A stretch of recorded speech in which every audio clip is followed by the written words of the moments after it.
Hi, this is Aimee Pruett from Food Banjo, and you're listening to the Eat Blog Talk podcast. Hey everyone, real quick, I want to take a moment just to tell you a little bit about Clarity, a powerful tool that allows you to organize, optimize, and update your blog content for maximum growth. Using Clarity, you can create projects to help you optimize and refresh old content on your site. Say you want to go into your old posts and add some internal links to keep readers on your site. You can figure out which of your posts don't already have internal links, assign those posts to a campaign so you know which posts need to be updated. Then you can track your work as you update those posts all within the Clarity app. Clarity users have direct insights that will help them identify which posts to update, figure out what they should be updating and adding to those posts, and understand the impact their updates have with a direct integration into their Google Analytics accounts. If you are interested in learning more and potentially becoming an early adopter of Clarity, you can go to clarity.com/eatblogtalk to sign up for the waiting list and receive 50% off your first month. Go to clarity.com/eatblogtalk or check out the resources page on eatblogtalk.com/resources to learn more. Hello, food bloggers. Welcome to Eat Blog Talk, the podcast for food bloggers looking for the value and confidence that will move the needle forward in their businesses. This episode is sponsored by RankIQ. I'm your host, Megan Porta, and you're listening to episode number 347. I have Aimee Pruett with me today. She's going to talk to us about how even with limited time, you can make the most of time throughout the day in order to grow your blog. Aimee is a food blogger by night, marketing manager by day. She holds a full-time job. She is a mom to 2 small kids, but she has still been able to scale monthly sessions from 10K to over 80K over the last year by making the most of her time wisely. Aimee has experience in providing freelance food photography for restaurants, books, and even did a shoot for Food and Wine magazine. Ooh, that's so cool. But eventually realized she loved blogging and creating recipes more. Aimee turned her focus on creating recipes for Food Banjo and loves everything about food and blogging. Love your bio, Aimee. I'm super excited for our chat today. But before we get into it, we want to hear what your fun fact is. Sure. So my fun fact is that I got married in Florence, Italy. Oh, that's the coolest thing ever. And how was that? I'm sure it was amazing. It was amazing. It was a very small wedding. I think we had maybe 5 guests, but that was just the way we wanted to do it. We didn't want a big wedding, so we just decided let's do something romantic in Italy that, just has a few people there. Had you been there prior to that? We hadn't. Neither of us had. Oh, wow. So it was my husband and I first time both being there, and it was amazing. Oh gosh, that makes me want to travel. Just hearing that is like, oh. Yeah, beautiful country. Absolutely. Oh, good. How long were you there total? We were there for probably about 2 weeks in Florence, and then we took a ferry over to Croatia and had a honeymoon in Croatia for a few days. Oh, I've heard Croatia is just beautiful. It is. It's so amazing. I would love to go back someday, and to Italy, both of those places. Yeah, right. Oh, that's so inspiring. I love it. And how long ago was that? How long have you been married? That was, 8 years ago. So, oh, nice. A while, but maybe we'll get to go back for our 10-year anniversary. We'll see. Oh, yeah. Now that things are kind of opening up and more normal-ish. Yes. That is a possibility, right? Right. And get to take the kids. Yes, right. Oh, I love it. Okay, so I'm really excited to hear about your amazing time management and how you use that to do a lot of things. You have a lot going on. You have a full-time job. You are a food blogger. You love food blogging. You have a family and children. So would you mind starting just by talking through your blogging journey, when you started and how that's evolved for you? Sure. So I've probably been doing blogging since 2001, a long time, but I always kind of had more just personal blogs where I would put up, writing about what I was doing and photos of, where my husband and I would be walking around cities or travels. But I've always loved food, and I have loved watching food on the Food Network for years, even Yan Can Cook back on PBS back in the day. So food has always been something I've loved. And then I started doing food photography. People just started hiring me to shoot food. So that exposed me more and more to just delicious food. And so in 2016, I finally decided, okay, I've been blogging for a long time and I have this love of food. It's time to start a food blog. And I knew a lot of other people that were doing it too. So I decided that that was the time and I was just going to do it for fun, basically, at that point. So the first few years of the blog were more for fun and just putting up what I like to eat. And over time, just evolving it into what it is today. So now you focus more on just being a little bit more strategic and not just doing it for fun. I mean, you have to sprinkle in fun too, right? So you're actually starting to grow as a business, correct? Exactly. So, yeah, those first few years were just, yeah, the blog was a nice distraction. It was a nice thing to do. But over the time, as I really decided to make it a business, it has been really focusing on those strategic things that are working and not just putting up what I like to eat every day. Right. So you do have limited time. You've got a lot going on, and a lot of people listening, a lot of my listeners are in the same boat where they've got either another full-time job or a part-time job or family or all of the above like you, and want to know probably tips so that they can manage their time better and be more strategic. So what are some key things that you do in order to make all of this work and to be an effective, efficient food blogger who can run a business? Sure. So I think probably the first thing I did was, having started the blog in 2016, I've experimented with a lot of different posts over the years. And of course, there are ones that are dear to my heart, but they've never performed well. But I really, over the years, just taken a look at Google Analytics and just dove into seeing what posts are being successful and then focusing on creating more of that content. So even if it wasn't something I was passionate about at the start, I've become passionate about it as I've started leaning into the content that's working. And so I think that was a big thing that was able to drive my growth and finally get on an ad network. But it's just, yeah, seeing what people liked that I was posting. And so that was really good. And just, I have a lot of old posts there too, back from 2016 that don't do well. They were really competitive keywords, posts that I was just creating before thinking about keyword research. So it really has been doing keyword research too, even before I'm creating those recipes. So Google Analytics, I use key search a lot just to kind of then dive in and say, here's what's working for me. And when I'm creating more of that type of content, I'm going to key search first to see how competitive the keywords are and what the search volume looks like before I actually take the steps to creating the recipe.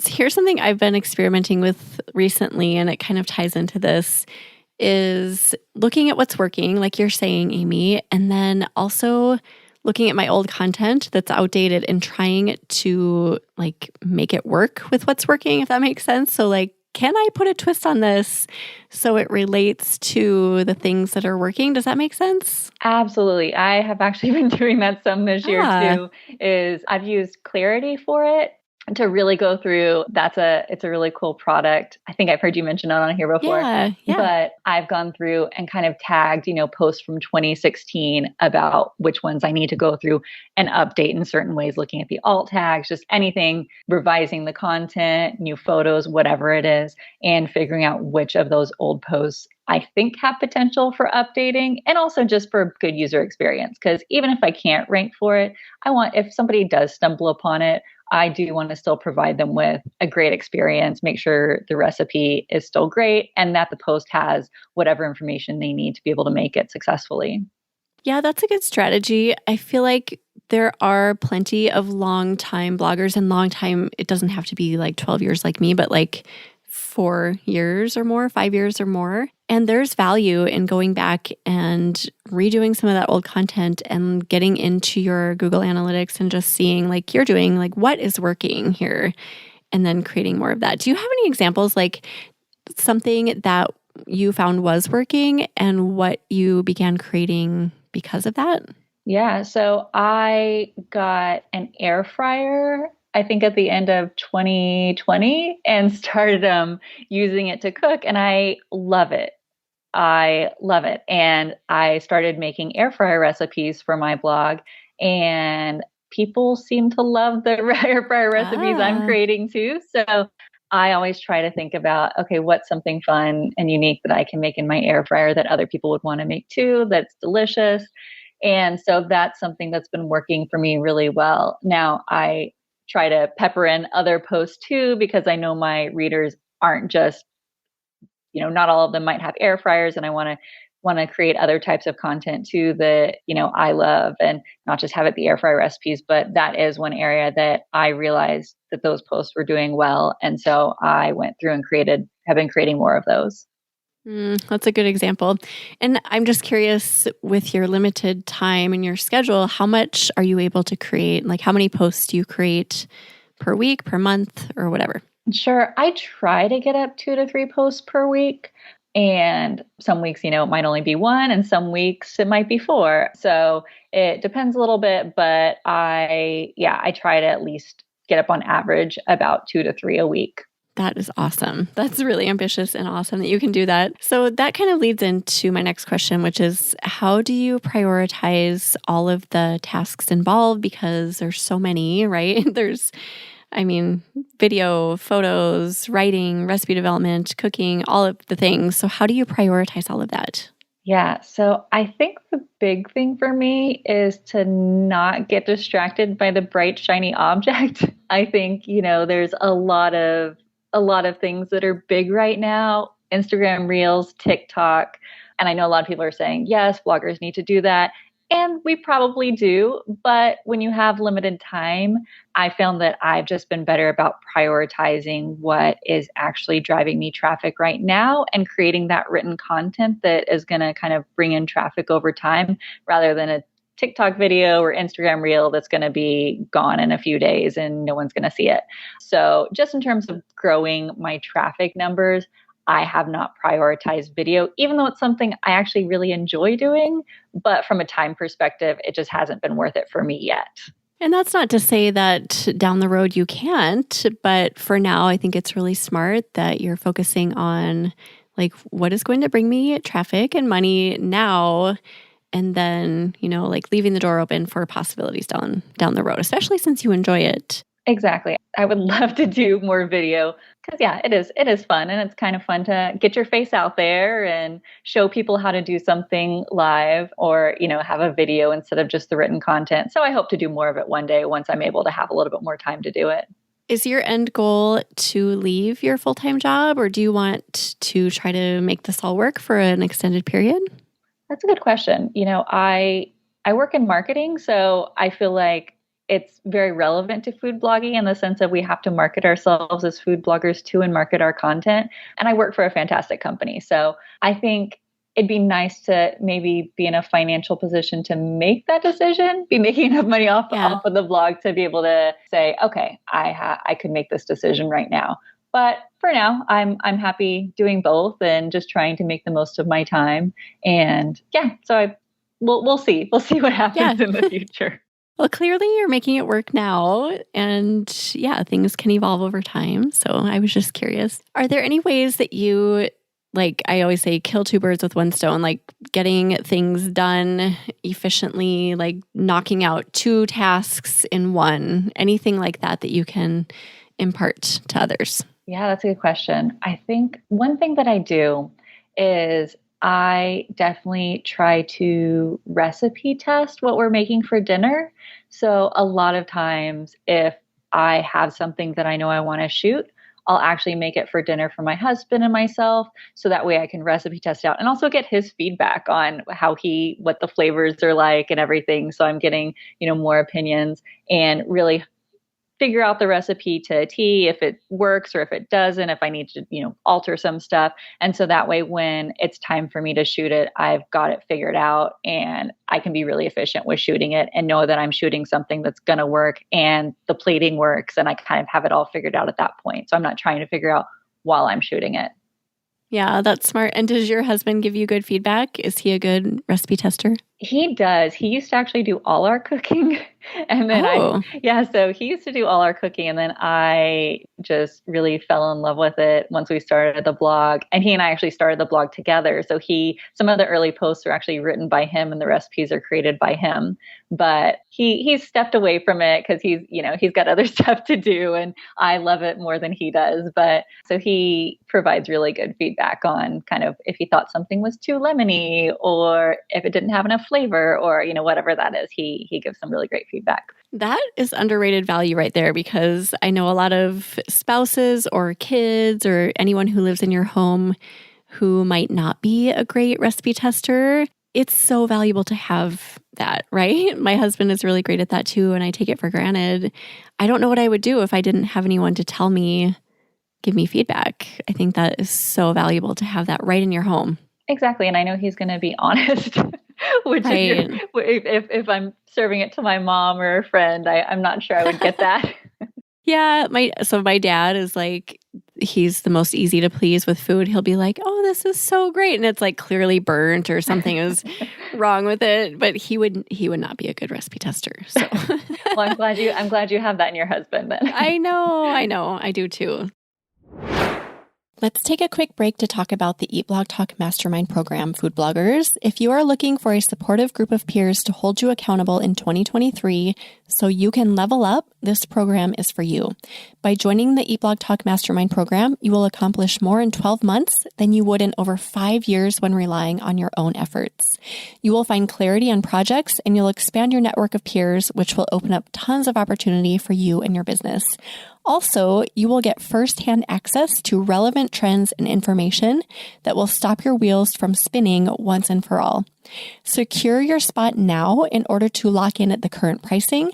You will also get your 90-minute planning session now with me, so you have a solid plan for your business heading into Q4. And you'll be able to attend all monthly guest expert sessions for the remainder of 2022. To get in on all this value, go to eatblogtalk.com/mastermind. Again, eatblogtalk.com/mastermind. And the rest of us cannot wait to have you in the group. Now back to the episode. So you mentioned like recipe testing at dinner time. So you don't do your photos then. So when do you do your photo shoots? Yeah, so I still love natural light. And even though I've taken courses for artificial light, I've never really gotten the hang of it yet. So I definitely do all my shooting during the daytime. So I'm lucky enough that I work from home. So I can cook my meals at home every day for lunch. So I actually a lot of times do lunchtime photo shoots. So when I'm taking my lunch break, I know exactly what I'm going to do, like I said, because I had tested it at dinner time. And so I have everything written down. So at lunch, I can just make a recipe, take photos of it then, and have that as my lunch. So I typically wind up doing that 2 to 3 times a week, which really helps. Before I worked from home back pre-pandemic times, it actually was a lot harder, but working from home has actually made it a lot easier to shoot things several times a week. Oh, that's awesome. I remember when I was back working in the corporate world and I was trying to run my food blog. So I was kind of doing the same thing, but I did work outside my home. I worked I want to say it was a 15-minute drive, maybe 20-minute drive from my house. So I would rush home at lunch. I would photograph whatever, super fast. I'd have it all set up and ready to go. And then I'd rush back to work, and it was so crazy, but you have to make it work, especially if you are using natural light, which I've always done as well. But yeah, you just you find those little pockets and you just squeeze it in, you just make it work. Absolutely. And I found I know the spot in my house that works best for shooting at lunchtime. So I can get everything set up really easily and just be really as efficient as possible shooting it. Yeah. I used to do it right in my doorway. We had this townhome and the natural lighting coming in through that doorway was always so perfect. So I would rush home, set up my little board, my photography board, put my food there, and I would always thought my neighbors must think I'm absolutely bonkers because I'm squeal into the driveway and get out my food, open the door, take pictures, and then leave. It was super funny. Hey, there's a lot we have to do as food bloggers. I know it. It's funny though, it's kind of comical what we do in order to make this job work. But we love it so much that, of course, we find those little ways to be efficient and make it work. So what other advice do you have for us for those who are looking to be more efficient, strategic with their work? Sure. So if anybody who's listening that has kids probably knows how little time you have in the evenings when you have kids, because there's, of course, bedtime routines and everything. And my kids are 2 and 4. So trying to get them to go to bed and stay in bed can be a challenge. But luckily, I think, one thing is my husband is really good about, he does bedtime for my son, the 2-year-old. And so that really helps. And so it helps me carve out time in the evening, which is when I typically try to sit down and do my food blog writing. So I try to dedicate 1 to 2 hours a night. Sometimes it's 1 hour, sometimes it's 2, just depending on how the evening goes. But that way that gives me the time to actually sit down and write the posts or update old posts. Or sometimes I just kind of do batch work too. I might create a bunch of pins for Pinterest in 30 minutes. So I've got, a bunch for months almost. And so I'll just try to sit down and just try to get in an hour or 2 of work every evening on the blog. And it doesn't feel like work because I love it so much. So, but that's kind of my time to do a lot of the work. That's awesome that you have a spouse that can help you with that. I think that is a huge advantage. And many people don't have that. I always took that for granted. And then I started talking to more people and learned that I was actually really blessed to have a husband who did similar things. So he would put our boys to bed and just carve out time for me and protect my time. Do you have any insights or advice for people who maybe don't have that support? Yeah, I think, I would say you just have to kind of know your schedule a little bit and also know when you're most productive. So I feel like there are some people that the nighttime works best for them, like it does in my case, where my husband can kind of help with bedtime. So I have the time.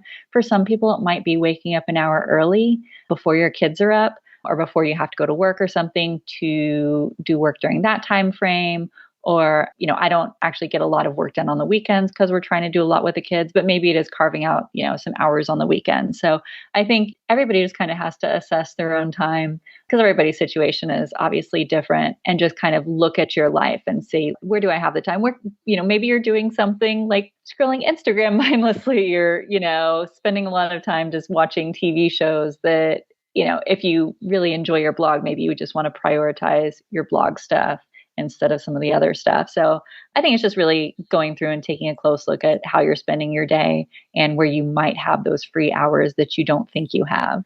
I have found that a tiny bit of intentionality and just sitting down before a week begins and doing exactly what you said, like mapping out what can work and just making it happen can go so far. It takes me 15, 20, sometimes 30 minutes just to sit down, kind of figure out how to piece my week together, who can help here, and when I'm going to squeeze that in with this. And just doing that is so valuable. Megan, you're speaking my love language here. I am a big list maker every single morning. And at the beginning of the week, the first thing I do is I have columns for, just life stuff, Food Banjo stuff, and then my full-time job stuff.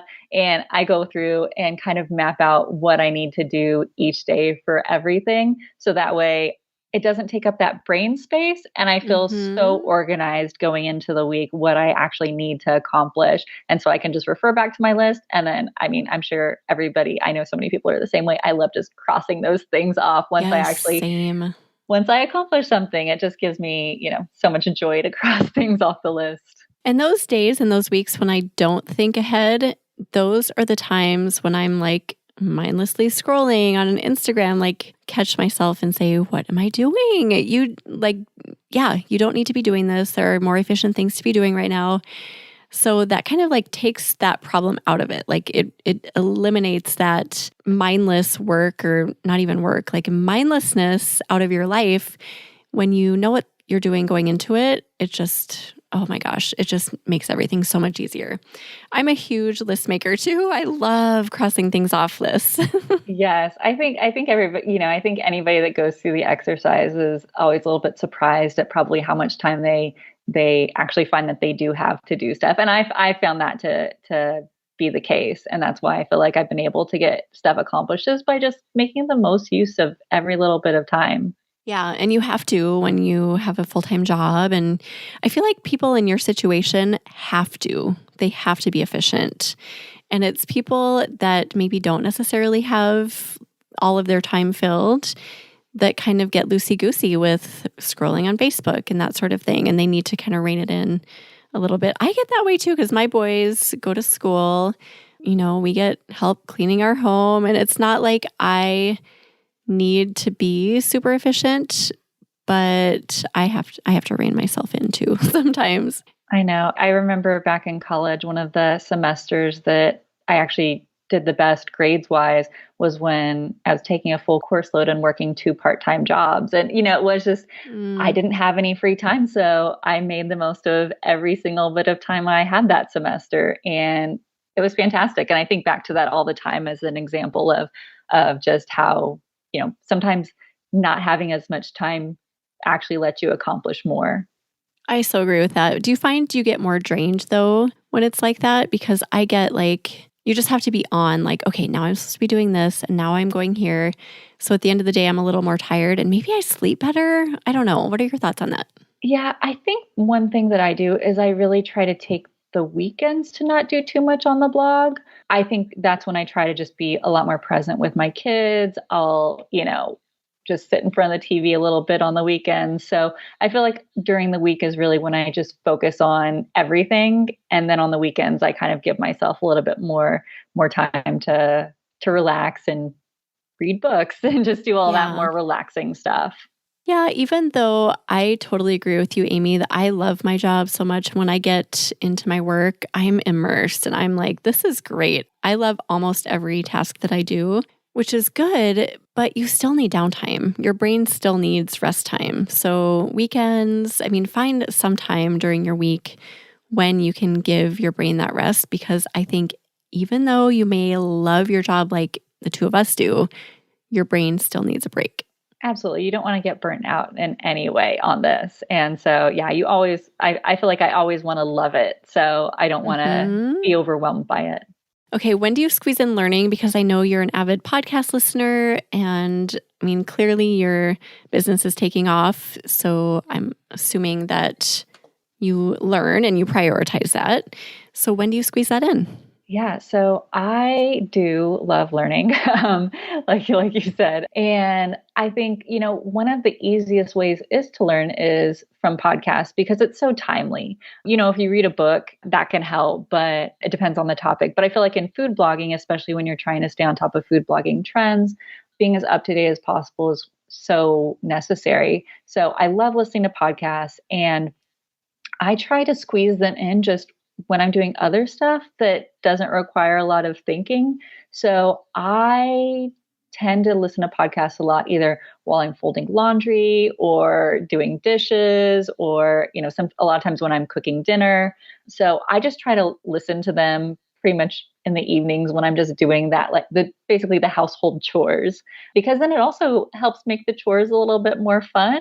I actually don't really like doing dishes, but if I'm listening to a podcast, I don't mind it. So, and I also don't really like folding laundry, but again, if I'm listening to a podcast, I don't mind it. So yeah, I just try to use my time wisely. So cleaning doesn't feel like it's taking away from time that I could be doing something else. So yeah. And you can kind of lose yourself in those mindless chores when you are listening to podcasts or something that you're really interested in. I don't like doing dishes. I don't like doing laundry either. Does anyone, is there anyone out there that likes, I don't know, maybe there is, but they're not my favorite. But I do the same. Like, I'm going to make this a little bit more enjoyable and turn something on that's actually going to be fun to listen to or valuable, right? Exactly. So I love that you do that too. Exactly. Yeah. Okay. Anything we missed? Any other advice or tips you have for us about how to make the most of our time? No, I think the biggest thing is just to, everybody's situation is different, but most of us struggle. I feel like time is one of those things that nobody feels like they have enough of these days. And so I think it's just everybody looking at their own specific situation and kind of identifying the time that you do have and also looking at your priorities, because if your priority is to grow your blog pretty significantly, then it does mean sacrificing other things. But if you love it and make it a priority, then I think anybody can be successful with the time that they have. They just have to kind of look at what's working and kind of make some of these decisions and work to grow their blog. This has been so great, Aimee. You speak my language. This is everything that I believe and live as well. So this has been such a fun conversation, and I hope that food bloggers are inspired by it and just take more initiative to be intentional about their time, because it's really, really helpful. So thank you for being here today. Absolutely, Megan. Thank you for having me. Yeah. Do you have either a favorite quote or words of inspiration to leave us with? I do. This is my all-time favorite quote, and I have no idea where it came from, but done is better than perfect. Oh, amen. I love it because I feel like, especially with blogs, they're always a work in progress. So you might think you can't launch your blog until it looks a certain way, or you can't put up videos unless they're super polished. But I think it's better to just get it out there and then iterate on it, and because you never know what's going to work. And so just get it done. Don't try to make it perfect. Just do it. I love it. Such great advice, Aimee. We'll put together a show notes page for you. If you want to go look at those, you can go to eatblogtalk.com/food banjo. Tell everyone where they can find you online, on social media, and everywhere else. Yeah, so I'm pretty much Food Banjo everywhere. So you can go to foodbanjo.com, and on pretty much all the social media channels, I'm Food Banjo. So all one word, Food Banjo. But yeah, I'd love to hear and connect with anybody. Great. Well, thank you again so much, Aimee, for being here. And thank you for listening today, food bloggers. I will see you in the next episode. Thank you so much for listening to this episode of Eat Blog Talk. If you enjoyed this episode, I'd be so grateful if you posted it to your social media feed and stories. I will see you next time.